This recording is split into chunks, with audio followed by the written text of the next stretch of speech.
Shalom Bapak Ibu yang kasih Tuhan, puji nama Tuhan. Kita bisa saat teduh kembali. Pagi hari ini dahsyat ya. Tuhan menyertai kita, Tuhan membimbing kita. Sebelum kita berangkat beraktivitas, ayo sama-sama kita saat teduh doa dulu. Tuhan terima kasih.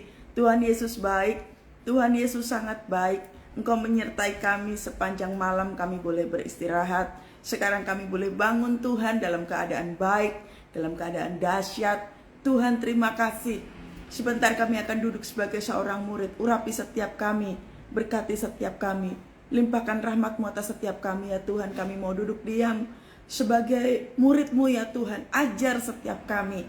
Terpujilah nama Tuhan Allah. Shalom Tuhan turun memenuhi setiap kami dalam nama Tuhan Yesus. Haleluya. Amin. Amin. Wow, puji nama Tuhan. Minta maaf ya saudara ya, saat teduhnya terlambat karena ada sesuatu hal yang terjadi. Jadi apa ya, yang terpenting kita bisa saat teduh sama-sama. Tema kita saat teduh hari ini adalah doamu tidak sia-sia. Amin. Doa kita, doa yang kita naikkan selama ini tidak sia-sia. Sekalipun nampaknya nggak ada pintu terbuka, sekalipun nampaknya nggak ada pertolongan, sekalipun nampaknya nggak ada apa-apa, tetapi doa itu tidak sia-sia. Tuhan sedang bekerja. Amin. Buka kitabnya di 1 Samuel 1 ayat 1 sampai 28. Kita sering membaca firman Tuhan ini. Pasti sudah sering paham ya firman ini. Ini bicara tentang lahirnya seorang Samuel. Ya, lihat. Ada seorang laki-laki dari Ramataim Sofim dari pegunungan Efraim, namanya Elkanah bin Yeroham bin Elihu bin Tohu bin Yus bin Zuf, seorang Efraim. Orang ini mempunyai dua istri, yang seorang bernama Hana dan yang lainnya bernama Penina. Penina mempunyai anak tetapi Hana tidak. Sampai di sini dulu. Jadi Elkanah punya dua istri, yaitu Penina dan Hana. Nah, dua karakter yang berbeda. Penina punya anak, tetapi karakternya tidak baik. Hana tidak punya anak, tetapi dia memiliki hidup rasa takut akan Tuhan. Kalau kita melihat karakter seperti ini, coba kita melihat karakter dulu ya, sebelum kita masuk ke dalam tema mengenai doa yang tidak sia-sia itu. Karakter Penina ini, Penina itu hidup yang diberkati Tuhan. Yang artinya apa toh? Dia punya anak itu berarti dia diberkati Tuhan atas izin Tuhan. Tetapi sayangnya berkarakter tidak baik. Nah, coba kita lihat saudara. Waktu saya baca ini tuh, Tuhan ingatkan kepada saya secara pribadi. Orang boleh punya semuanya. Orang boleh punya kepandaian, kepintaran gitu ya. Tetapi tidak semua orang yang seperti ini hidupnya takut akan Tuhan. Lihat perilaku Penina. Elkanah itu orang yang baik. Tetapi Penina, dia yang hidupnya diberkati Tuhan, yang seharusnya dia seperti Elkanah yang baik juga, tetap tidak memiliki karakter itu. Dia tetap berperilaku jahat. Nanti kita baca selanjutnya. Sedangkan Hana, sekalipun tidak memiliki apapun, kerinduannya untuk punya anak tidak terjadi, tetapi karakter dia adalah hidup takut akan Tuhan. Jadi pahami sungguh ya, orang-orang yang diberkati Tuhan belum tentu memiliki perilaku yang baik. Makanya jangan suka iri saudara ya. Kalau orang lain diberkati, orang lain punya semuanya, lalu kita merasa kok mereka ini yang hidupnya gak takut akan Tuhan, hidupnya diberkati. Coba kita lihat keadaan Penina. Penina itu kalau kita nanti lompat di ayat yang ke-7, dilihat bahwa Penina menyakiti Hana. Perilaku dia tuh menyakiti. Ya, ada perasaan iri. Ada perasaan dengki. Ada perasaan-perasaan ingin menghancurkan ini Penina. Makanya tidak ada jaminan saudara, orang-orang yang hidup berkelimpahan itu memiliki karakter Kristus. Makanya lihat saudara, ya. Itu karakter, itu bicara tentang karakter. Ya, coba kita lanjut. Makanya saudara, sewaktu doa kita belum dijawab, percayalah doa kita gak akan sia-sia. Tapi lihat karakternya. Kita tetap mempertahankan karakter seperti karakter Hana, yang terus hidupnya melekat kepada Tuhan. Ya, selanjutnya, orang itu Dari tahun ke tahun pergi meninggalkan kotanya untuk sujud menyembah dan mempersembahkan korban kepada Tuhan semesta alam di Silo. Di sana yang menjadi imam Tuhan ialah kedua anak Eli, Hofni dan Pinehas. Pada hari Elkana mempersembahkan korban, diberikannya kepada Penina istrinya dan kepada semua anaknya laki-laki dan perempuan masing-masing sebagian. Meskipun ia mengasihi Hana, ia memberikan kepada Hana hanya satu bagian sebab Tuhan telah menutup kandungannya. Lihat garis bawahi kalimat Tuhan menutup kandungannya. Berarti ada kemustahilan di dalam hidup Hana. Orang kalau divonis nggak punya anak toh. Vonis dokter, maaf Bapak Ibu, untuk kemungkinan punya anaknya kecil sekali.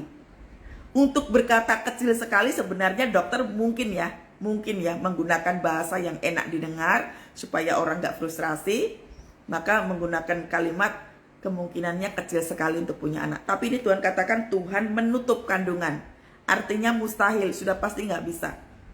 Sekarang yang kita hadapi apa? Tema hari ini adalah doamu tidak sia-sia. Tema kita hari ini doamu tidak sia-sia. Sekarang yang kita alami apa? Gak ada pintu terbuka, gak ada pertolongan. Semuanya makin hari makin susah. Hari-hari seterusnya itu makin hari makin susah. Semuanya itu tuh seperti tidak ada pertolongan. Susah sekali mendapatkan pertolongan. Mau melakukan apa susah sekali. Keadaan yang kita alami sekarang ini akan membukakan ini, lihat. Nanti Hana melakukan apa? Dari kesusahan itu, kemustahilan itu, lihat bagaimana Tuhan bekerja. Jadi garis bawahi kalimat Tuhan menutup kandungan Hana. Yang kita seringkali berpikir bahwa gak ada yang bisa tolongin saya, gak ada yang bisa bantu saya, gak ada pintu terbuka. Seringkali kita frustrasi. Apakah Hana frustrasi? Hana frustrasi. Lihat. Pada hari Elkana, tetapi madunya, lihat ayat yang ke-6. Tetapi madunya selalu menyakiti hatinya. Nih lihat, karakter Penina. Tadi saya katakan, ada dua karakter, Penina dan Hana. Penina itu sudah diberkati Tuhan, tapi berkarakter jelek. Makanya tadi saya katakan, jangan suka iri sama keberhasilan orang. Jangan suka iri akan kepemilikan orang. Kita suka menuduh Tuhan gak adil. Sudah melakukan banyak hal, banyak kebaikan, tapi kenapa orang-orang yang hidupnya jatuh dalam dosa, hidupnya diberkati? Nih, lihat dulu ya. Hikmat dan pengetahuan itu lihat dulu. Tuhan itu memberikan hikmat dan pengetahuan kepada Hana, tetapi Penina tidak. Lihat ya. Tetapi madunya selalu menyakiti hatinya supaya ia gusar, karena Tuhan telah menutup kandungannya. Ini orang kalau jahat tuh kayak begini. Tidak punya rasa belas kasihan. Sudah tahu bahwa Hana tidak punya anak, tapi tidak memiliki kasih Tuhan. Banyak sekali orang-orang yang hidupnya diberkati Tuhan tapi nggak punya kasih Tuhan. Banyak orang serakah hari-hari ini. Pokoknya yang penting makan. Berapa banyak orang demi bisa makan, hidupnya nggak jujur. Main bisnis, main serobot-serobotan. Berani menipu. Berani melakukan hal-hal yang tidak baik. Nah lihat nih. Perilaku-perilaku hari-hari ini. Tadi pagi saya posting tentang hikmat dan pengetahuan. Orang-orang yang hidupnya takut akan Tuhan selalu diikuti dengan hikmat dan pengetahuan. Makanya Penina saya bilang kan, orang-orang kaya, orang-orang pintar belum tentu hidupnya dalam hikmat dan pengetahuan. Contohnya seperti Penina ini. Penina dan Hana adalah gambaran karakter manusia pada zaman ini. Banyak orang serudak-seruduk dalam hal apa? Bisnis. Yang penting keluarga saya kaya. Yang penting keluarga saya bisa makan. Yang penting saya punya semuanya. Main bisnisnya kacau. Main bisnisnya main tipu-tipu. Seperti ini. Makanya kita ini yang merasa bahwa hari-hari ini sepertinya pintunya itu lama nggak terbuka. Lihat. Karakter kita sedang dibentuk. Karakter Hana lagi dibentuk. Hana divonis tidak bisa mengandung, tapi karakternya tetap terbentuk. Lihat. Demikianlah terjadi dari tahun ke tahun. Setiap kali Hana pergi ke rumah Tuhan. Perhatikan. Orang yang pergi ke rumah Tuhan pun Penina terus menyakiti hati Hana. Pertanyaannya Tuhan kemana? Ini lihat, pertanyaannya Tuhan kemana? Sudah doa, sudah melakukan pujian penyembahan, sudah setia kepada Tuhan, tapi kok ada orang yang menyakiti? Nah, ini lagi dilihat karakternya. Pembentukan karakternya lagi diuji loh sama Tuhan. Anda dan saya juga begitu. Pembentukan karakternya lagi dibentuk. Seringkali sewaktu kita itu lama sekali tidak bisa mendapatkan mujizat Tuhan, karena fokusnya kepada mujizat Tuhan, maka kita lupa bahwa sesungguhnya Tuhan sedang membentuk karakter. Perhatiin aja nih, Penina makin hari makin jahat. Karena apa? Dia tidak masuk dalam rumah Tuhan. Hidupnya penuh dengan kesombongan, dengan keangkuhan. Oh, gua punya anak dong, lu kan kagak. Hidupnya dipenuhi dengan kesombongan. Makanya orang-orang yang seperti ini tidak memiliki belas kasihan. Hidup yang tidak melekat kepada Tuhan. Nih, lihat ya. Tetapi Hana, lihat, Hana pergi ke rumah Tuhan. Jadi kita itu kalau misalkan doa, gak masalah saudara. Doanya belum dijawab sama Tuhan. Saya pun juga begitu. Masih ada doa yang saya belum dijawab sama Tuhan. Tapi banyak yang sudah terjadi. Walaupun yang ada sesuatu hal yang masih belum dijawab sama Tuhan itu yang besar itu yang belum dijawab. Tapi nggak apa-apa, yang saya rasakan adalah Tuhan lagi bentuk karakter. Itu juga dilakukan kepada Anda semua. Makanya doa kita itu sebenarnya tidak sia-sia. Jangan pernah klaim bahwa udahlah Tuhan tidak peduliin kita kok. Tuhan tidak memperdulikan kita kok. Tuhan tidak mendengarkan doa kita kok. Lihat dulu, karakternya sedang dibentuk. Lihat aja ini, Hana ini cinta banget sama Tuhan. Hana ini gambaran tentang kesetiaan, ya. Demikianlah terjadi dari tahun ke tahun. Ini lihat garis bawahi, dari tahun ke tahun. Berarti doanya Hana itu tuh nggak cuma sehari 2 hari. Lah kita doanya berapa hari saudara? Apakah kita konsisten dengan melakukan doa, pujian penyembahan? Konsisten tidak. Kita tuh suka klaim janji Tuhan, tapi nggak konsisten untuk setia kepada Tuhan. Wah, Tuhan lama, makin hari makin susah nih. Lihat, gambaran Hana adalah kesetiaan. Dari tahun ke tahun, berarti betapa setianya Hana menanti-nantikan pertolongan ketika divonis dirinya mandul. Ada kesetiaan yang dibangun. Pernahkah kita memiliki kesetiaan yang seperti ini?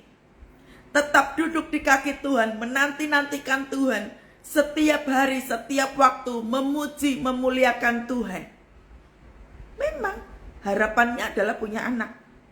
Tapi sekali lagi, apakah kita itu memiliki karakter Hana untuk tetap setia? Coba cek. Tanya sama diri sendiri, iya ya, aku ini terlalu banyak ngeklaim. Aku ini terlalu banyak menuntut Tuhan. Rasa-rasanya semua pintu-pintu tertutup semuanya. Rasa-rasanya itu mustahil semuanya. Padahal pembentukan karakter lagi terjadi. Makanya doa kita tuh gak sia-sia saudara. Dijaga karakternya. Dijaga sikap hatinya. Amin. Lihat ya, lihat. Penina menyakiti hati Hana sehingga ia menangis dan tidak mau makan. Ya, ada kesedihan. Apakah Hana nggak stres? Sama seperti kita semua. Ketika doanya tidak dijawab, nih lihat, ia juga nangis. Ia juga tidak mau makan. Ini gambarannya, gambaran orang yang frustrasi, gambaran orang yang stres. Meskipun stres, meskipun belum memiliki jawaban doa, belum didengar Tuhan, dia tetap setia. Makanya kalau kita mengalami stres, kita mengalami overthinking, kita mengalami kelemahan tubuh, jangan berhenti berdoa. Gak sia-sia semuanya itu. Tidak ada doa yang sia-sia kita naikkan. Lihat, lalu Elkana suaminya berkata kepadanya, Hana, mengapakah engkau menangis? Dan mengapa engkau tidak mau makan? Mengapa hatimu sedih? Bukankah aku lebih berharga bagimu daripada 10 laki-laki? Nih, lihat. Hana itu tuh seharusnya bersyukur ya punya suami baik kayak begini. Dia tetap mengayomi. Nih ya, saya mau bertanya kepada yang ikut live ini, kalau ada yang para suami, perhatikan. Apakah engkau mencintai istrimu dengan sungguh-sungguh? Apakah engkau sungguh-sungguh mengasihi, mencintai istrimu dengan sungguh-sungguh, punya karakter seperti Elkana ini? Ya, yang dia tetap hidup takut akan Tuhan. Lihat loh, Elkana itu tuh suka nyembah Tuhan. Kita lihat di ayat yang ketiga, dari tahun ke tahun pergi meninggalkan kotanya untuk sujud menyembah dan mempersembahkan korban kepada Tuhan. Nah, hidup yang takut akan Tuhan. Dia bersyukur, harusnya Hana bersyukur. Pada suatu kali setelah mereka habis makan dan minum di Silo, berdirilah Hana, sedang Imam Eli duduk di dekat kursi, dekat tiang pintu bait suci Tuhan. Nih karakter yang pertama adalah karakter suami yang hidup takut akan Tuhan. Karakter yang kedua adalah Penina, gambaran orang yang diberkati tapi tidak punya hati, tidak punya kasih, hidupnya jahat. Karakter yang ketiga adalah Hana, orang yang mandul, orang yang ditutup kandungannya tetapi tetap setia menanti-nantikan Tuhan. Hidupnya hanya melekat kepada Tuhan. Karakter yang keempat itu adalah Eli. Eli itu adalah imam besar. Imam besar, terkenal banget namanya aja imam besar, terkenal banget. Hidupnya penuh dengan pengurapan Tuhan. Tetapi kita tahu bahwa Eli tidak berhikmat. Kalau nanti kita baca selanjutnya, Anda akan tahu bahwa Eli banyak teguran dari Tuhan karena tidak mendidik anak dengan benar. Jadi ada 4 karakter di pasal ini. Ya, lihat ya. Berdirilah Hana sedang Imam Eli duduk di dekat tiang pintu bait suci Tuhan, dan dengan pedih hati ia berdoa kepada Tuhan sambil menangis terseduh-seduh. Hana sekalipun tiap hari ketemu Tuhan, setiap hari dia memuliakan Tuhan, dia juga punya perasaan frustrasi, saudara. Dia juga punya perasaan kebingungan seperti kita semua. Ketika pertolongan Tuhan belum terjadi, dia juga punya perasaan hancur. Sama. Tetapi sekalipun perasaannya hancur, sekalipun kondisinya nggak baik, tetap setia masuk dalam hadirat Tuhan. Makanya waktu kita doa itu, jangan berdoa karena kebutuhan hidup. Bangunlah keintiman. Karena keintiman itu mengubahkan semuanya. Tadi pagi yang saya posting dalam saat teduh di story Instagram, bahwa orang berhikmat dan berpengetahuan itu hanya dimiliki oleh orang-orang yang hidupnya takut akan Tuhan. Saya ulang ya, orang-orang yang hidupnya takut akan Tuhan itu memiliki hikmat dan pengetahuan. Makanya banyak orang pintar, banyak orang berpengetahuan belum tentu punya hikmat Tuhan. Karena apa? Tidak ada keintiman. Makanya kalau doa hanya sekedar doa, itu tidak akan terjadi keintiman. Lihatlah karakter kita sendiri. Kita sudah doa, sudah melakukan pujian penyembahan, tapi karakternya nggak berubah. Masih suka marah, masih suka julid, masih suka nyakitin hati orang, masih suka kasar. Itu artinya karakternya nggak terbentuk. Saat teduhnya hanya saat teduh main-main. Hubungan dengan Tuhan tidak terbangun. Percuma, saudara. Ya, percuma. Makanya belajar dari perilaku si Hana ini. Sekalipun vonis yang diberikan itu tidak menyenangkan hidupnya, tetapi itu tidak mengubahkan hatinya untuk terus melekat hidupnya kepada Tuhan. Ya.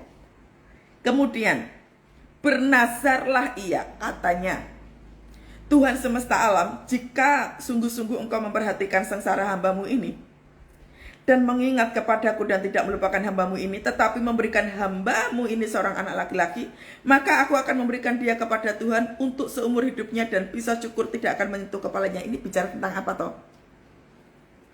Ada nazar di dalam dirinya. Kebanyakan dari orang tuh kalau doa, Tuhan aku minta pemulihan keuangan, Tuhan aku minta sembuh, Tuhan aku minta, nggak salah sih minta itu. Tetapi terkadang konten doa kita itu diperhatikan sama Tuhan. Apakah kalau Tuhan itu mengabulkan doamu, akan berujung pertobatan atau tidak? Saya ulang. Sewaktu kita doa, pujian penyembahan, kita doa dengan sungguh-sungguh, apakah doa kita itu akan berujung pada pertobatan? Makanya keintiman itu menimbulkan hikmat dan pengetahuan. Orang yang berhikmat dan berpengetahuan pasti hidupnya takut akan Tuhan. Orang yang hidupnya takut akan Tuhan pasti hidup dalam pertobatan, penuh dengan kehati-hatian. Itu orang yang dipenuhi dengan hikmat Tuhan. Orang yang hidupnya takut akan Tuhan. Makanya si Hana ini, perhatikan konten doanya Hana, ya. Tuhan semesta alam, kalau engkau memberikan aku anak, Anda boleh minta doa apa saja. Apa saja. Tapi lihat kontennya Hana, perhatikan. Seorang anak laki-laki, maka aku akan memberikan dia kepada Tuhan. Artinya apa toh saudara ini? Artinya Tuhan, kalau engkau menjawab doaku Tuhan, aku akan hidup sepenuhnya, baik aku maupun anakku dan seluruh isi keluargaku hidup melekat kepada Tuhan. Konten doanya keren. Konten doanya itu menyenangkan hati Tuhan. Seringkali konten doanya kita itu cuma tentang isi perut. Tuhan, utangku gimana? Tuhan, ini gak bisa bayar utang. Tuhan, sakitku gak sembuh-sembuh. Padahal yang dinanti-nantikan Tuhan itu apa? Perubahan karakter. Karena pembentukan karakter itu menghasilkan pertobatan.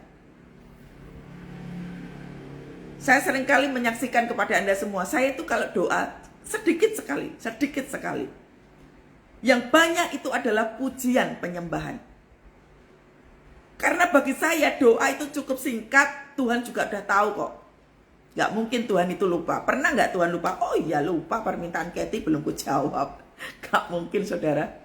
Dia maha segalanya. Dia maha segalanya dengan ribuan orang, bahkan jutaan orang di seluruh dunia ini. Tuhan bisa tahu nama demi nama, kebutuhannya apa dia tahu. Gak mungkin itu miss. Makanya dia menyediakan malaikat Tuhan untuk nyatet. Oh kebutuhannya Kathy ini, oh kebutuhannya Bu Deni ini, oh kebutuhannya Bu Alif ini, oh kebutuhannya Bu Seli ini. Tahu saudara. Makanya doanya tidak perlu diulang-ulang. Senengin hati Tuhan. Si Hana ini hanya menyenangkan hati Tuhan. Berarti loh, dari tahun ke tahun Hana pergi ke rumah Tuhan. Dia tetap menjaga dirinya. Terbukti toh. Kenapa dia itu hidup dalam pertobatan? Terbukti bahwa sekalipun doanya belum dijawab, dia tetap tinggal dalam hadirat Tuhan. Dari tahun ke tahun ini loh, lihat di ayat yang ke-7.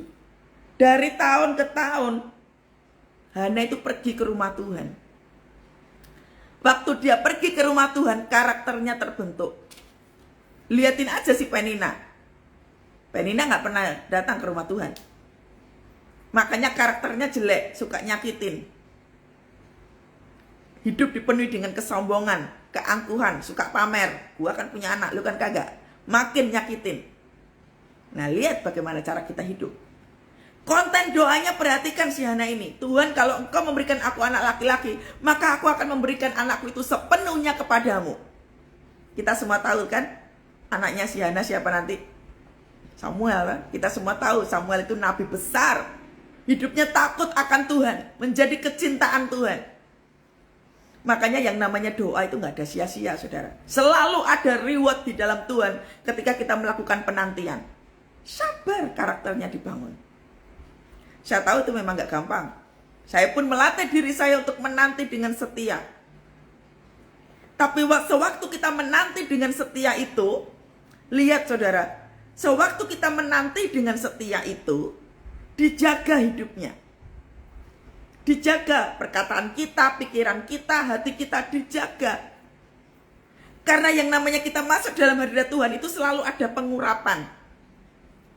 Jangan sampai kita doa itu cuma sekedar ngomong Tuhan aku butuh sembuh, Tuhan aku butuh pemulihan keluarga, tetapi kita lupa bahwa ini hadirat Tuhan sudah turun atau belum. Kebanyakan daripada kita itu kalau doa udah langsung ngomong. Tuhan aku membutuhkan ini, Tuhan aku membutuhkan itu. Daftar doanya tuh dikasih, disodorin. Gak gitu loh saudara. Senengin hati Tuhan. Ku naikkan syukur padamu Yesus, ku sembah sujud kepadamu Tuhan, di hadapan tata kemuliaan-Mu, ku tinggikan, ku agungkan selamanya. Meninggikan Tuhan. Urusan daftar doa yang sepanjang kertas panjang itu urusannya nanti. Ku naikkan syukur padamu Yesus, ku sembah sujud kepadamu Tuhan. Memulai hubungan itu dengan membakar api. Api cintanya kepada Tuhan dibakar. Api pujian penyembahannya dinyalain. Enggak terus ucuk-ucuk. Tuhan, aku minta A, B, C, D sampai Z diisi semua permohonan hidup. Sampai kita enggak tahu Tuhan itu ada atau enggak. Jangan-jangan malaikatnya cuma gini aja. Lu tuh datang ke gue, datang ke rumah ini, cuma nyodorin permohonan.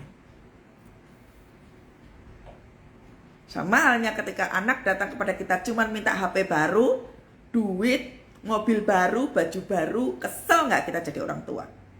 Tidak terbangun relationship. Makanya seringkali saya bilang, orang sering berdoa tidak ada jaminan, ada keintiman. Dirubah cara doanya, saudara. Saya sudah katakan doamu tidak sia-sia, tapi ada yang perlu dirubah. Kalau biasanya doa cuman setengah menit, tapi isinya cuma minta, dirubah. Rubah. Kita itu punya hidup 24 jam sehari. Kalau kita mau kasih persepuluhan, itu tuh cuma 2,5, ya 2,4 jam lah ya. 2,5 jam lah ya. Kita aja kalau pergi ke mall, itu tuh bisa berjam-jam. Gak usah ngomong ke mall deh. Kita nonton film ke bioskop aja. Filmnya aja sudah 2 jam. Belum kita makan, belum kita shopping, belum kita ini. Itu aja sudah lebih dari 3 jam toh. Kita bisa menyenangkan hidup kita. Kita bisa menyenangkan hidup orang lain itu bisa berjam-jam. Tapi kenapa kita pelit sama Tuhan? Coba kita tanya, kita tuh kalau doa itu berapa lama? Orang banyak mengatakan doa itu ya nggak lama-lama, nggak apa-apa kok bu. Yang penting tuh hubungan, yang penting tuh iman. Kayaknya kalimatnya benar ya. Ngawur itu. Statement ngawur. Persembahkan hidup kepada Tuhan. Makanya kalau misalkan orang yang suka buru-buru bekerja, bangun tidur dah, yang dilihat handphone gitu ya.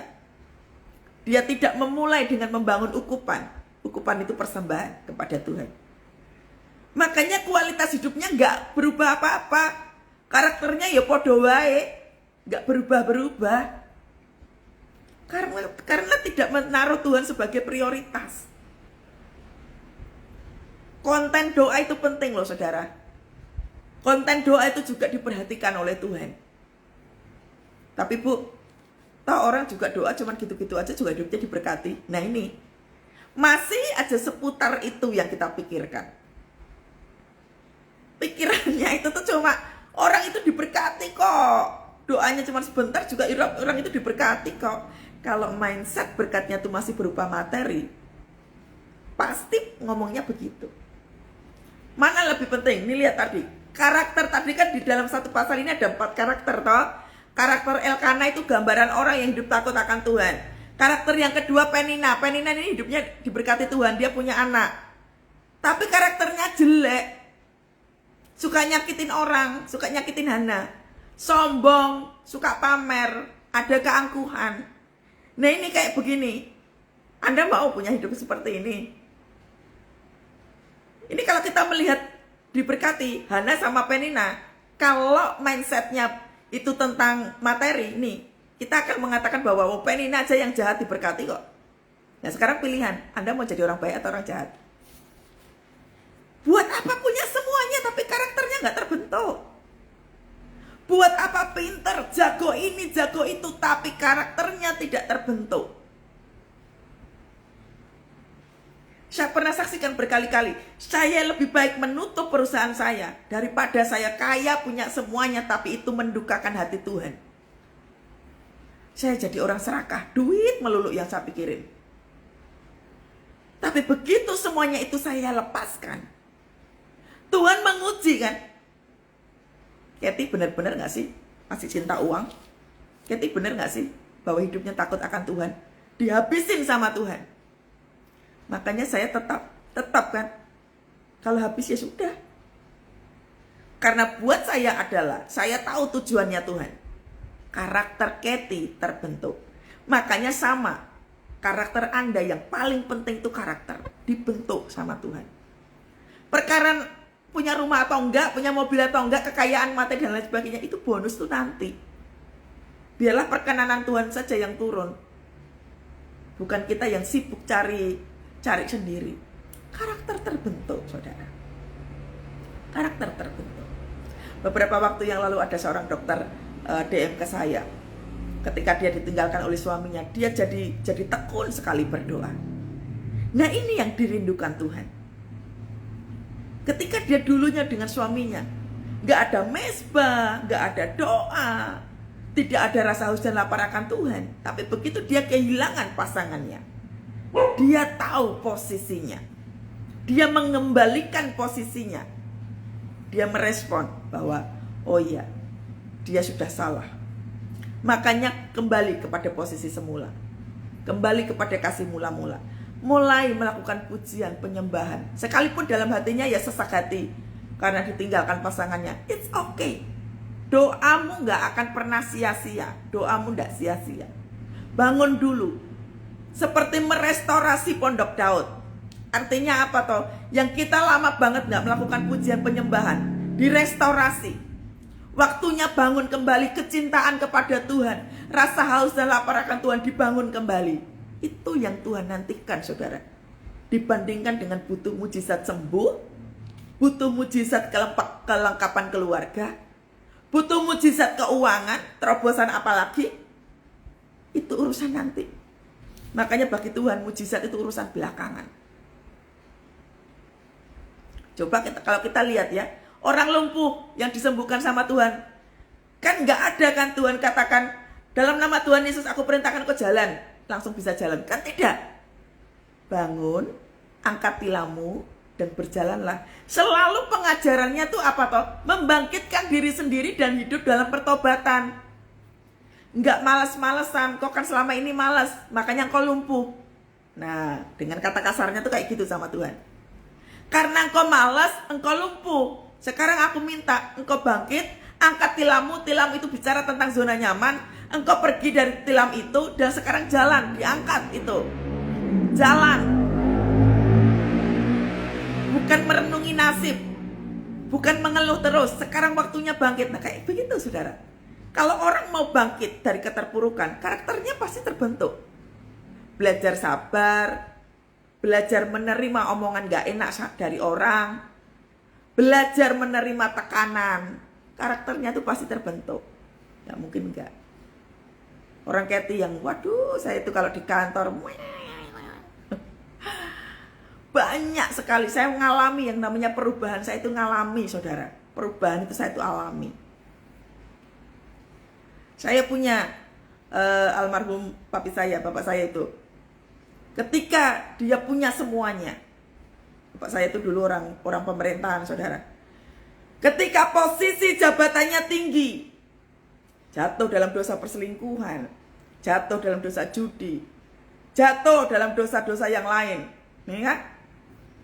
Tetapi begitu diizinkan semuanya habis, dia hidup dalam pertobatan.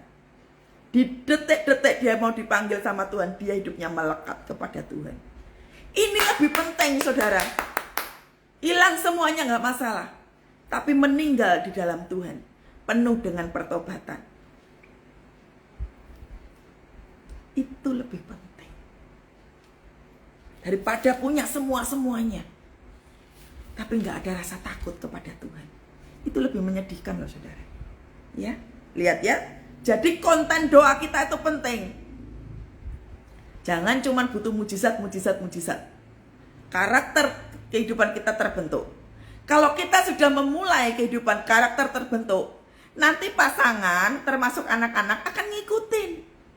Jadi nggak bisa saudara, yang namanya mujizat itu ombyoan langsung sabrek terjadi semua. Yo enggak, semua itu step by step. Percayalah, nggak lama. Bukan Tuhan itu lelet ya. Yo enggak, semuanya itu butuh proses. Pembentukan karakter itu butuh proses. Orang kalau kebiasaan galak, orang kebiasaan gebrak meja, itu harus diproses sama Tuhan untuk bisa jadi sabar. Itu kan butuh waktu toh. Nah, amin ya.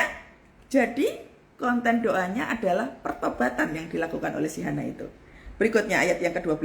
Ketika perempuan itu terus menerus, nih lihat loh, terus menerus, dia nggak peduli disakiti, dia nggak peduli direndahkan, dia nggak peduli Tuhan jawab atau tidak. Dia katakan terus menerus berdoa di hadapan Tuhan. Karakter Hana terbentuk kan? Coba aja lihat loh. Tadi itu di ayat yang sebelumnya Penina itu nyakitin terus, sakitin terus Peninanya. Dia terus menerus menyakiti. Tapi Hana kan nggak ngereken toh, nggak peduli juga. Dia fokus kepada Tuhan, dia fokus untuk terus nyembah Tuhan. Makanya karakter Hana terbentuk. Lihat di ayat yang ke-12, perempuan itu si Hana terus menerus berdoa di hadapan Tuhan. Dia memiliki rasa haus dan lapar. Nggak peduli mau diperlakukan orang seperti apapun, dia terus menyembah Tuhan. Dia terus memuliakan Tuhan. Amin. Maka Eli, nah ini imam besar ini. Maka Eli mengamat-amati mulut perempuan itu. Dan karena Hana berkata-kata dalam hatinya, dan hanya bibirnya saja yang bergerak-gerak, tetapi suaranya tidak kedengaran, maka Eli menyangka perempuan itu mabuk. Nih lihat. Orang, nih tadi yang seperti saya bilang tadi itu. Orang kalau doa, kalau nggak ada keintiman, ya kayak begini, nggak ngerti kan? Antara orang berdoa sama orang mabuk. Si Eli itu imam besar loh saudara. Hidup dalam pengurapan Eli ini. Tapi kalau keintiman tidak terbangun, ya nggak bisa membedakan orang hidup takut sama Tuhan sama orang mabuk itu, dia nggak bisa membedakan. Parah nggak kayak gini? Jangan sampai kita punya karakter yang seperti ini. Yang namanya imam besar. Lihat ya di ayat yang ke-9, lihat ayat yang sebelumnya. Sebab Imam Eli duduk di dekat kursi tiang pintu bait suci. Artinya apa toh? Dia itu berada di rumah Tuhan tiap hari. Makanya tadi saya bilang, tiap hari berada di bait suci, tapi kalau nggak ada keintiman dengan Tuhan, percuma. Ini lihat, dia aja nggak bisa bedain loh. Hana lagi doa apa Hana lagi mabok.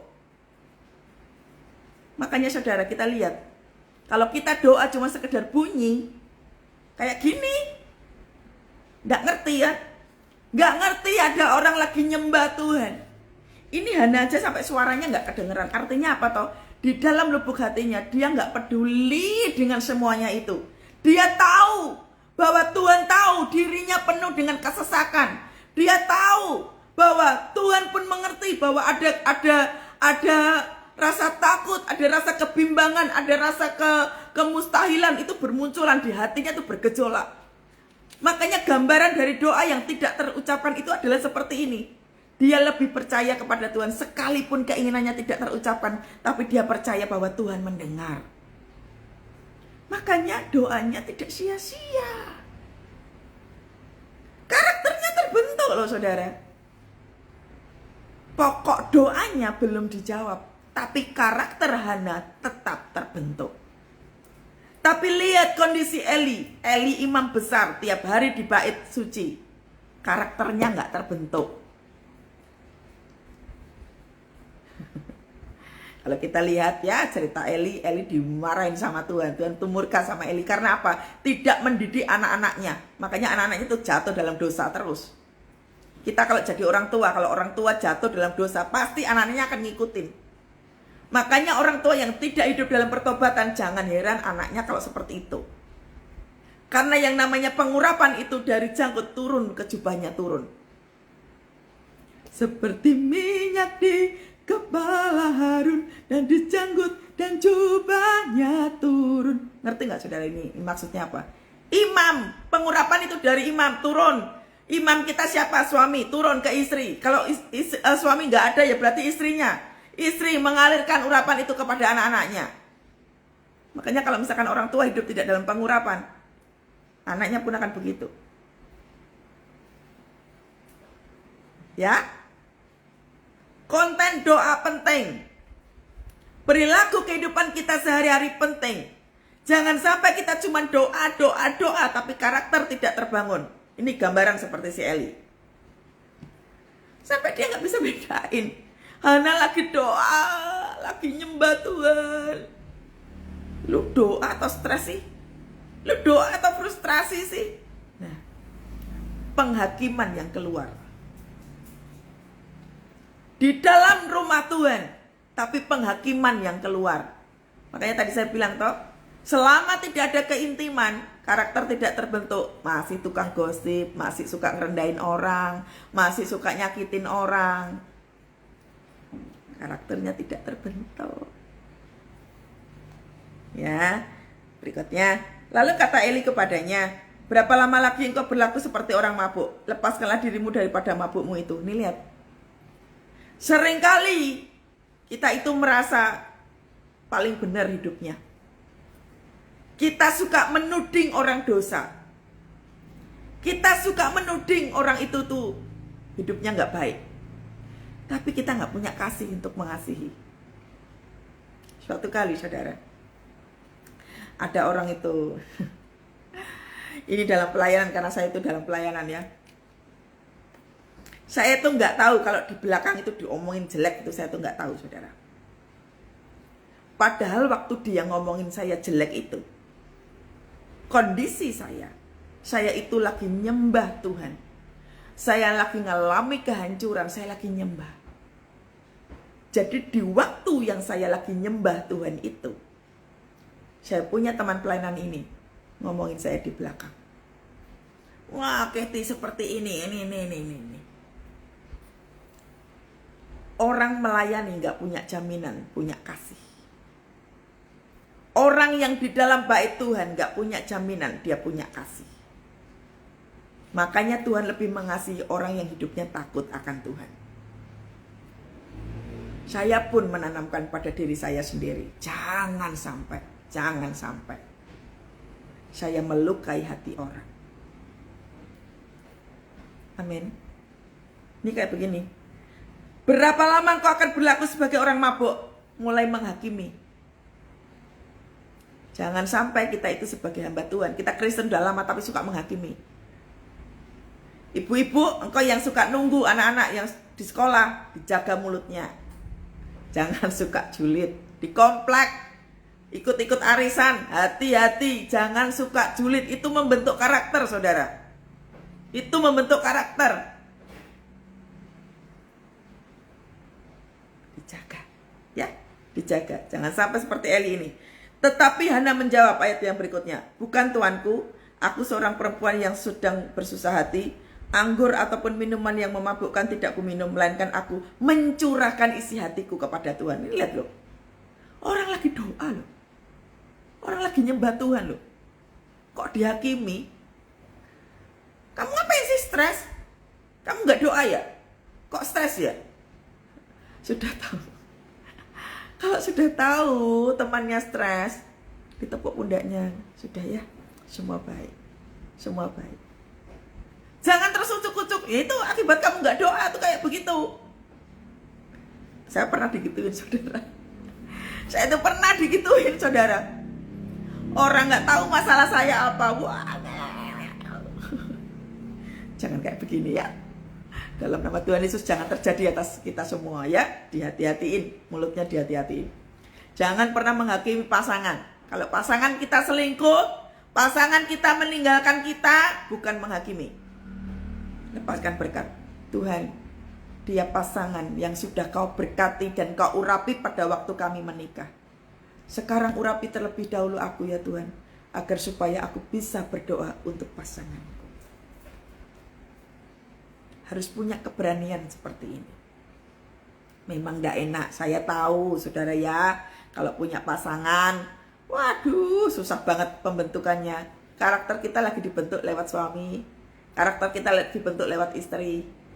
Bahkan para orang tua pun karakter dibentuk karena perilaku anak-anak. Semua karakter itu lagi dibentuk. Makanya relakanlah dirimu untuk pembentukan itu. Saya tahu nggak gampang, tinggal sama mertua itu nggak enak. Nggak apa-apa, karakternya lagi dibentuk. Dibentak-bentak pasangan, saya tahu itu nggak enak. It's okay. Dibentuk. Amin. Janganlah anggap hambamu ini seorang perempuan dursila, sebab karena besarnya cemas dan sakit hati aku berbicara demikian lama. Lihat, ini Hana juga merasa sakit hati loh, dilukai sama orang. Tapi Hana lebih baik mencurahkan isi hatinya daripada dia gosip. Saya sewaktu disakiti sama orang, saya berusaha diam, saudara. Saya melatih diri saya untuk ngerem mulutnya. Karena saya tahu kelemahan saya. Saya kalau disakitin orang nyakitin balik. Itu karakter Kathy yang dulu, yang belum kenal sama Tuhan. Barang siapa merendahin Kathy, tak rendahin lebih lagi. Itu Kathy dulu, sebelum kenal Tuhan. Tapi ketika orang mau ngerendahin, mau apa, karena saya percaya bahwa promosi itu dari Tuhan. Ingat saudara, promosi itu dari Tuhan. Sekalipun keadaanmu tidak baik hari-hari ini, promosi itu dari Tuhan. Makanya senengin hati Tuhan. Karena Tuhan itu lagi melatih kita. Tuhan juga harus melihat kita itu jadi hamba yang bisa dipercaya atau enggak sih. Kalau kita contoh ya, kalau kita berdoa minta pemulihan keluarga misalnya, Tuhan aku berdoa supaya pasangan hidupku kembali kepadaku. Pertanyaannya adalah kamu bisa dipercaya enggak? Kalau nanti pasangannya kembali ke rumah, bisa dipercaya atau enggak? Sama seperti kita, waktu kita bekerja, kita kehilangan pekerjaan. Kita tanya sama Tuhan, kita minta sama Tuhan, Tuhan aku butuh pekerjaan. Kalau nanti kita dapat pekerjaan, kita bisa nggak bertanggung jawab dengan pekerjaan itu? Jadi semuanya itu tuh tunggu yang namanya kesiapan kita. Kita itu bisa dipercaya nggak untuk terima berkat itu? Kita bisa nggak bertanggung jawab untuk menerima mujizat itu? Kita tuh siap atau tidak? Itu pun dipikirkan Tuhan, saudara, bukan tidak. Makanya miliki pikiran positif bahwa ketika doa kita belum dijawab sama Tuhan, berarti kita belum siap. Entah itu karakter kita, entah itu kalau nanti mujizat tiba-tiba ucuk-ucuk kita terima, waduh jangan-jangan nanti kita nggak siap lagi. Yang ada justru menghancurkan. Ya, sama halnya Anda kalau punya anak. Anak Anda baru usia 10 tahun, dia minta mobil. Umur 10 tahun punya mobil, minta mobil. Anda beliin dia mobil. Mencelakakan tidak? Ya mencelakakan pasti. Umur 10 tahun, punya SIM aja belum, udah pergi naik mobil. Mencelakakan tidak?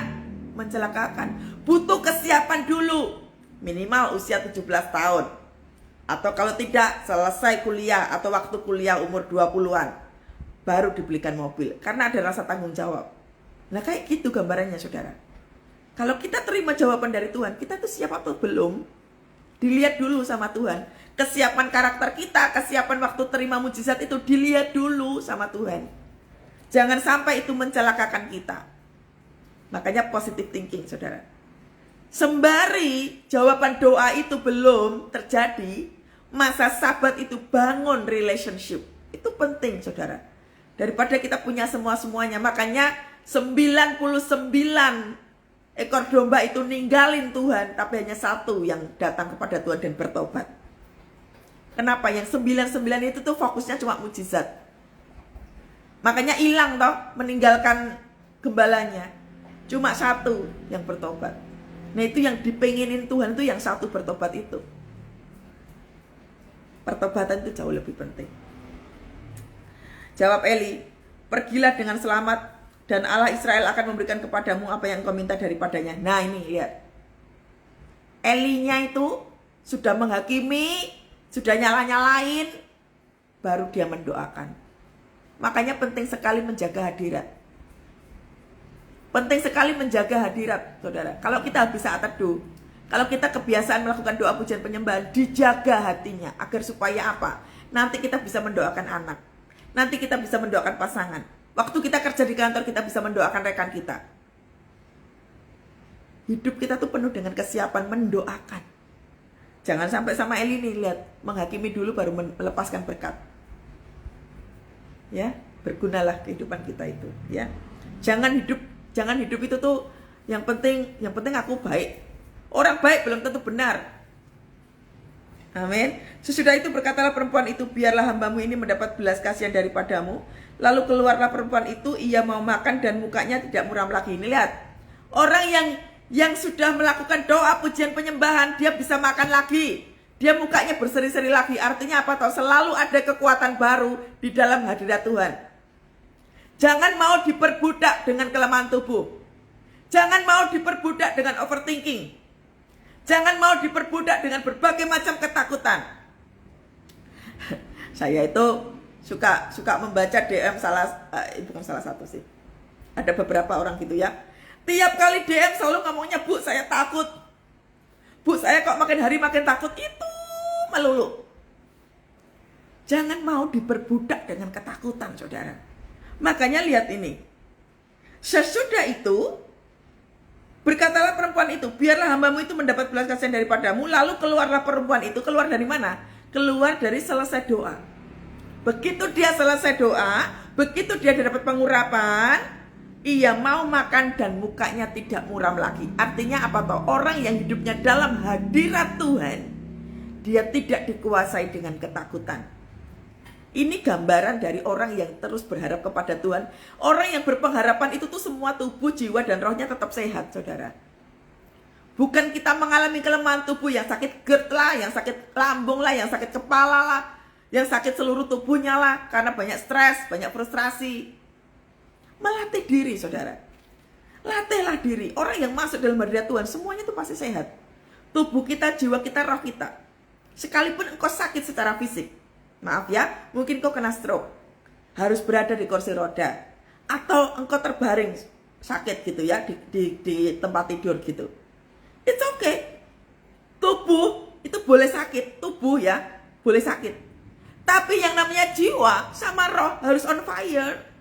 Harus terus nyembah Tuhan. Gak masalah, saudara.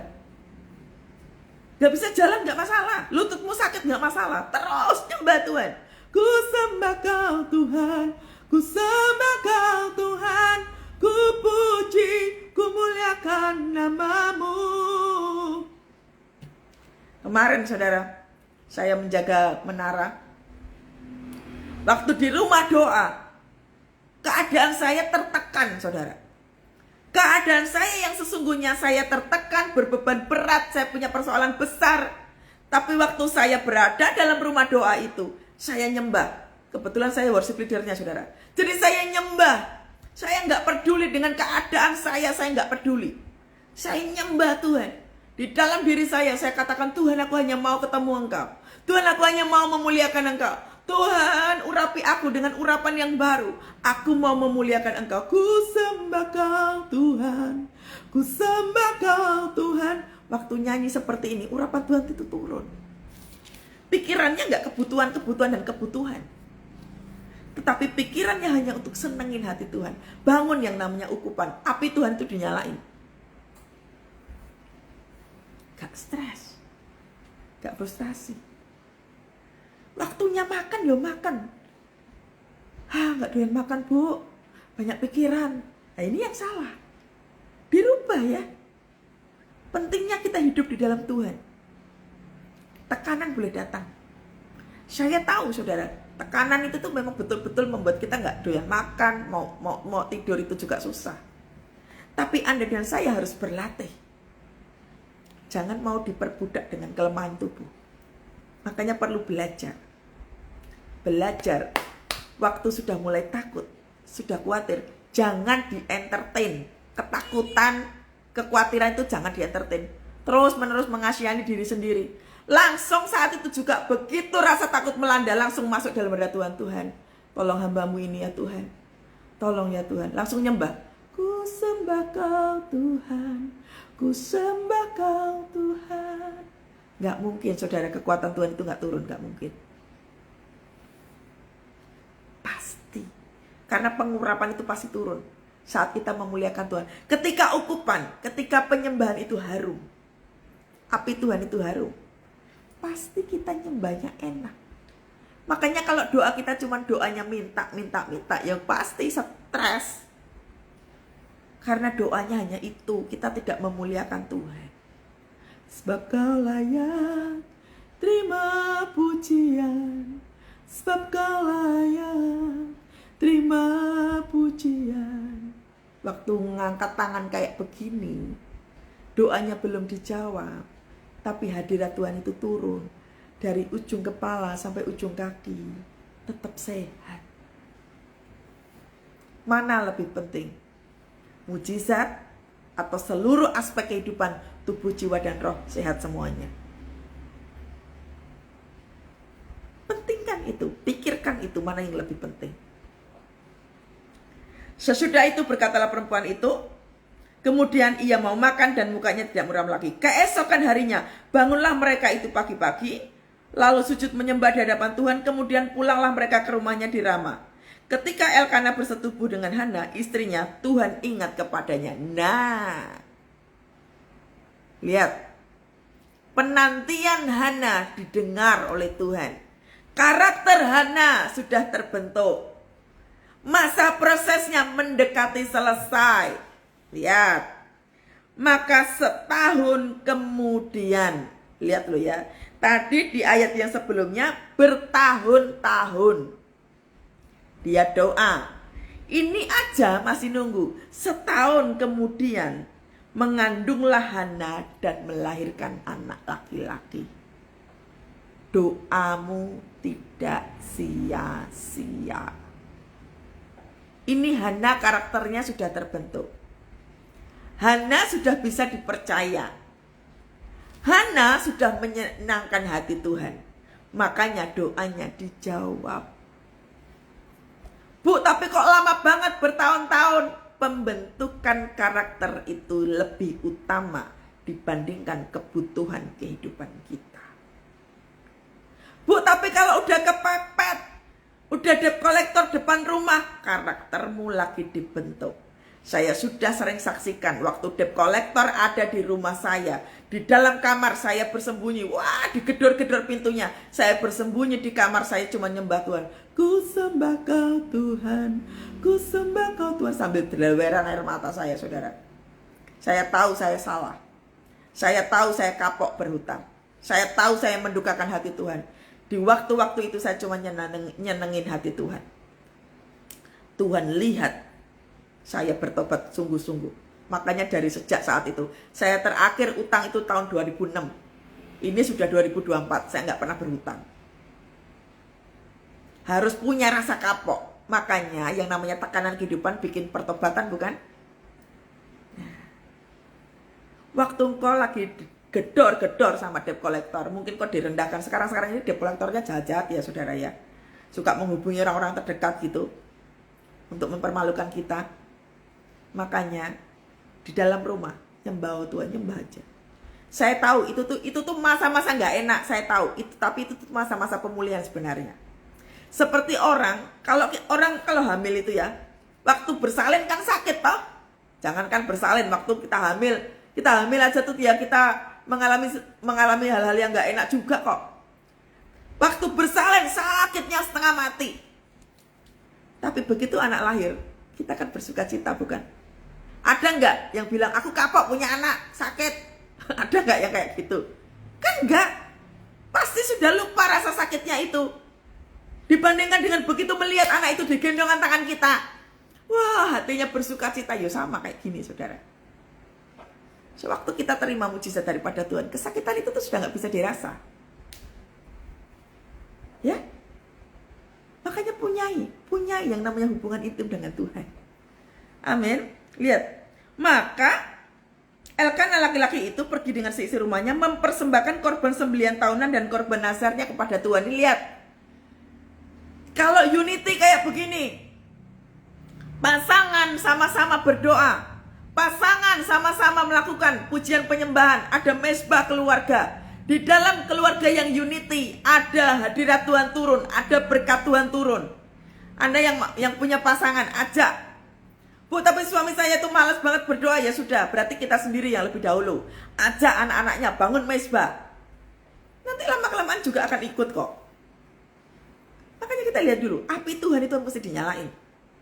Tiang doa, perhatikan, yang perempuan-perempuan, ya, para wanita-wanitanya Tuhan, engkau istri atau engkau yang belum menikah, Anda wanita Anda adalah tiang doa. Bangun hubungan yang intim dengan Tuhan. Bangun terus. Jangan sampai api itu padam. Kalau mesbah keluarga belum terjadi dengan suami, dengan istri, dengan anak-anak, bangun sendiri dulu. Api dalam rumah itu jangan sampai padam, saudara. Itu berbahaya. Api kalau padam, terjadi perselingkuhan, terjadi percekcokan, terjadi kebangkrutan, terjadi sakit penyakit. Kenapa? Api Tuhannya nggak pernah nyala. Diizinkan Tuhan ngalami sesuatu hal yang nggak enak supaya apa? Kita nyalain. Nah, tadi pagi ada yang bertanya begini, Bu, kalau misalkan sudah dalam pertobatan, apakah kita itu dihukum sama Tuhan? Kok penderitaannya nggak kelar-kelar padahal kita itu sudah bertobat? Iblis yang ngomong engkau dihukum. Kita itu hidup dalam kasih karunia-Nya Tuhan. Yang kita jalani itu adalah konsekuensi dosa yang kita lakukan. Tetapi selama kita menyelesaikan konsekuensi dosa itu, ada yang namanya penyertaan Tuhan. Jadi bukan dihukum, yang ngomong dihukum itu tuh iblis, saudara. Yang namanya itu iblis. Sewaktu saya hidup dalam pertobatan yang tadi tuh ya saya kelilit utang, kan itu kan gak enak, mesti bayar utang terus, penderitaannya banyak. Tapi apakah itu dihukum sama Tuhan? Ya enggak. Saya diberkati Tuhan, dikasih bisnis sama Tuhan, dikasih jalan keluar sama Tuhan, supaya bisa bayar utang. Nah itu loh, penyertaan Tuhan ada, kebaikan Tuhan ada, rahmatnya ada. Makanya begitu utangnya lunas, kapok, gak mau lagi. Terakhir 2006, saya nggak mau utang sampai hari ini. No. Saya pun mengajarkan kepada jemaat saya, jangan berutang. Andalkan Tuhan. Mau kepepet, mau apa, andalkan Tuhan. Pegang kuat-kuat firman Tuhan bahwa Tuhan tidak meninggalkan kita dan Tuhan tidak membiarkan kita. Pegang aja itu. Makanya mesti melatih diri. Kalau kita nggak latihan untuk mengandalkan Tuhan, ya jadinya kayak gitu. Alasannya kepepet, udahlah, alasannya pasti kepepet. Karena untuk hidup mengandalkan Tuhan butuh latihan tiap hari. Jangan sampai kita dijebak dengan kepepet. Kayaknya bener ya, Bu, anak saya itu sakit, Bu. Kalau nggak ada kartu kredit ya gimana? Ya itu nggak mungkin toh, saudara. Sekarang masuk akal nggak, saudara? Kalau anak kita sakit, terus Tuhan nggak tolong, nggak mungkin toh. Tanya dulu. Saya punya anak komsel.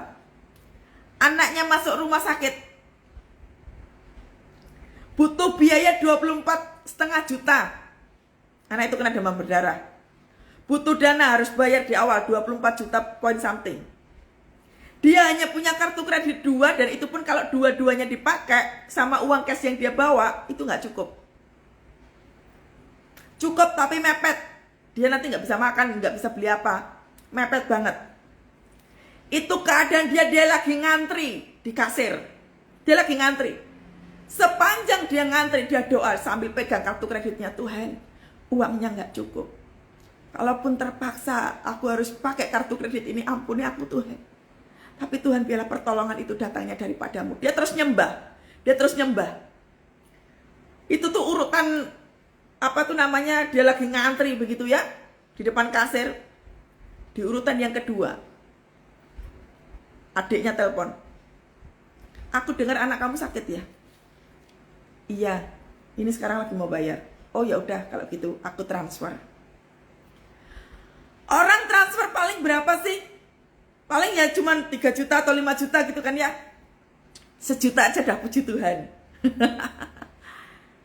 Tapi di urutan yang kedua, begitu dia langsung di depan kasirnya, si adiknya telepon, Kak, sudah aku transfer ya. Begitu langsung dicek, dia terima berapa, saudara? 25 juta. Makanya butuh yang namanya ketekunan. Saya tahu betul, saudara, ini anak komsel saya ini tekun banget sama Tuhan. Orang kalau tekun sama Tuhan gak mungkin ditinggalin, gak mungkin. Kartu kreditnya nggak kepake toh. Jadi jangan gunakan konsep kepepet untuk utang menutup utang. Dia tetap mengandalkan Tuhan. Nggak sembrono dengan mengatakan ya udahlah adanya kartu kredit terus nggak doa. Coba kalau seandainya dia tidak berdoa, dia mengandalkan kedua kartu kreditnya, dia punya utang nggak? Punya utang. Mujizat pertolongan dia nggak lihat, tapi karena dia memiliki hubungan yang intim dengan Tuhan setiap hari. Saya bilang keintiman ya, bukan doa.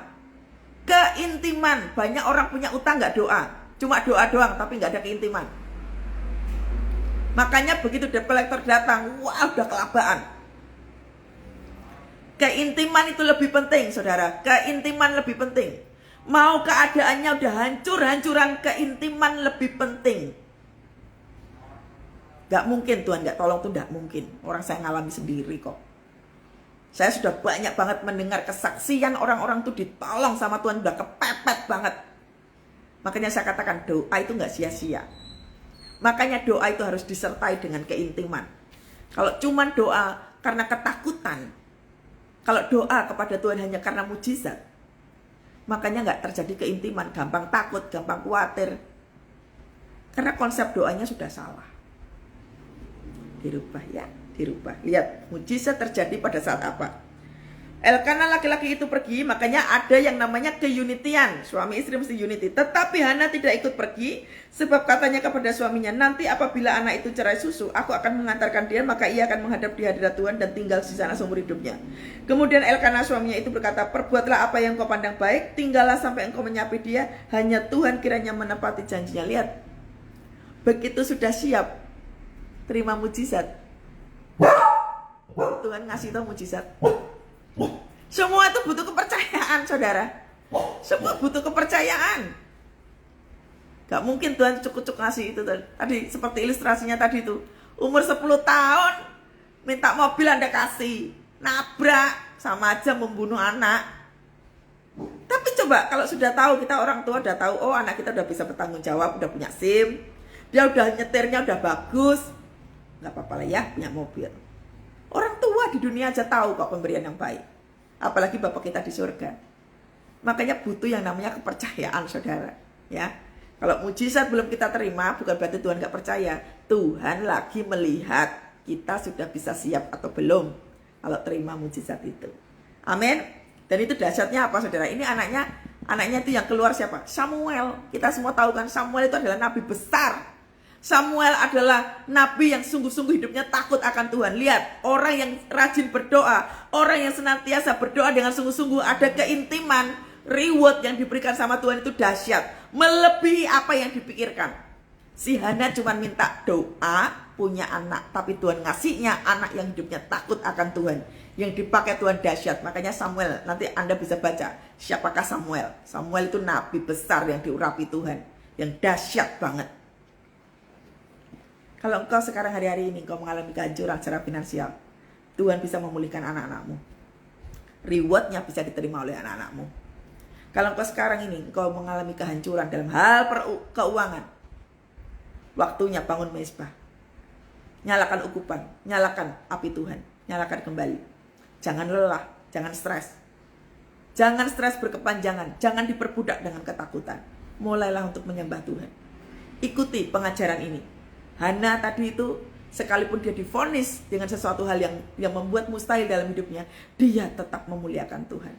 Ku sembah Kau Tuhan. Ayo angkat tanganmu sama-sama. Ku sembah Kau Tuhan, ku puji, ku muliakan nama-Mu. Ku sembah Kau Tuhan, ku sembah Kau Tuhan, ku puji, ku muliakan nama-Mu. Tuhan, ajar setiap kami untuk kami berdoa dengan benar. Kami tahu sungguh Tuhan bahwa doa yang kami naikkan tidak akan pernah sia-sia. Kami tahu Tuhan bahwa Engkau mendengar keluh kesah kami. Engkau tahu kelemahan kami, Engkau tahu ketidakberdayaan kami Tuhan. Dan pagi hari ini Tuhan, kami menyerahkan seluruh hidup kami. Biarlah kami mengutamakan rasa haus kami, rasa lapar kami akan Engkau. Agar hidup kami hanya semata-mata nyenengin hati Tuhan. Bukan nyenengin diri sendiri, tapi nyenengin hati Tuhan. Tolong kami, ajar kami untuk berdoa dengan benar. Agar isi dari doa kami gak tentang makanan, gak tentang minuman, gak tentang apa, tentang diri kami yang kami pakai. Tapi isi doa kami hanyalah menyenangkan hati Tuhan. Ajar kami untuk menyembah dengan benar. Ajar kami untuk kami bisa memahami Engkau. Ajar kami Tuhan. Terima kasih Yesus, terima kasih. Terima kasih Tuhan. Saudara, saya melihat yang ada di live ini, Anda hidup diliputi dengan ketakutan. Dengar, ketakutan itu dari iblis. Kekhawatiran itu dari iblis. Kalau kita fokusnya kepada itu, maka iblis akan memperbudak kita dengan ketakutan dan kekhawatiran. Kita jadi susah nyembah. Jadi, latih diri untuk terus melekat kepada Tuhan. Nggak masalah saudara, pertolongan belum ada, nggak masalah. Tapi sembahlah Tuhan. Sembahlah Tuhan, muliakan Tuhan dengan hatimu. Penuhi hadirat Tuhan sampai engkau tenang. Sampai engkau merasakan hatimu pulih. Tuhan, tolonglah anak-anakmu ini Tuhan, yang diliputi dengan ketakutan, kekhawatiran. Tuhan, hambamu berdoa, kami sepakat berdoa pagi hari ini. Minta ketenangan ya Roh Kudus. Pulihkan setiap hati, di dalam nama Yesus. Di dalam nama Tuhan Yesus. Aku punya Tuhan yang besar, yang telah berjanji dan sanggup menggenapi imanku. Bersepakat percaya kuasanya, ku terima sekarang kemenangan darimu. Terima kasih Tuhan, terima kasih. Kami percaya kemenangan sudah ada di tangan kami. Kami percaya kepadamu Tuhan. Ajar setiap kami ya Tuhan, ajar setiap kami. Terpujilah nama Tuhan Allah. Kami selesai dalam saat teduh Tuhan. Biar Kau terus Tuhan memperlengkapi setiap kami. Setiap benih firman yang ditabur tidak akan pernah kembali dengan sia-sia. Bahkan doa yang dinaikkan tidak akan pernah kembali dengan sia-sia. Terima kasih Yesus, terima kasih. Di dalam nama Tuhan Yesus, di dalam nama Tuhan Yesus. Haleluya. Amin, amin. Saudara, tiba-tiba saya diingatkan Tuhan, saudara.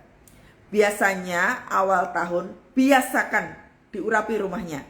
Ya, ambil minyak urapan. Anda kalau punya minyak urapan boleh diambil, saudara ya. Ambil minyak urapan. Minyak urapannya ambil dulu. Urapi rumah. Ayo kita doa sama-sama ya, diambil minyak urapannya. Kalau nggak punya minyak urapan pakai apa Ibu? Pakai minyak olive, atau kalau nggak pakai minyak goreng. Sedikit aja ya. Pakai minyak goreng nggak apa-apa ya. Doa. Yuk, ambil minyak urapannya sudah? Ambil minyak urapan dulu saudara ya. Kalau misalkan nggak ada apa? Besok-besok lagi kemana-mana punya minyak urapan ya. Oh ya, puji Tuhan, Bu Deni sudah mengurapi ya, puji Tuhan ya.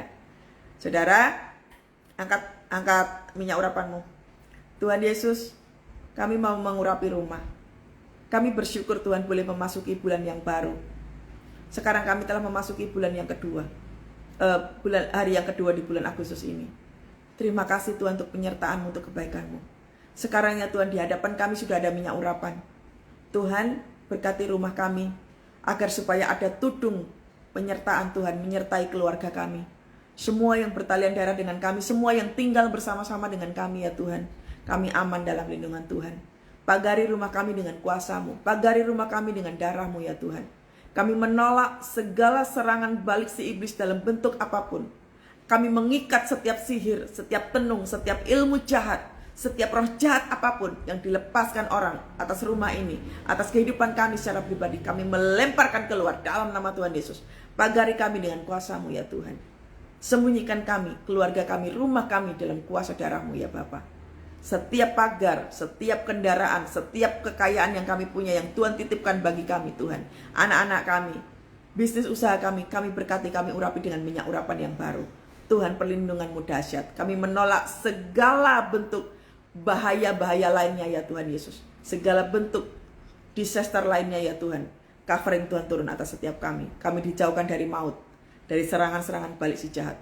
Perlindungan Tuhan dahsyat. Apa yang kami kerjakan Tuhan buat berhasil. Dalam nama Tuhan Yesus, dalam nama Tuhan Yesus. Haleluya. Amin, amin, amin. Yes.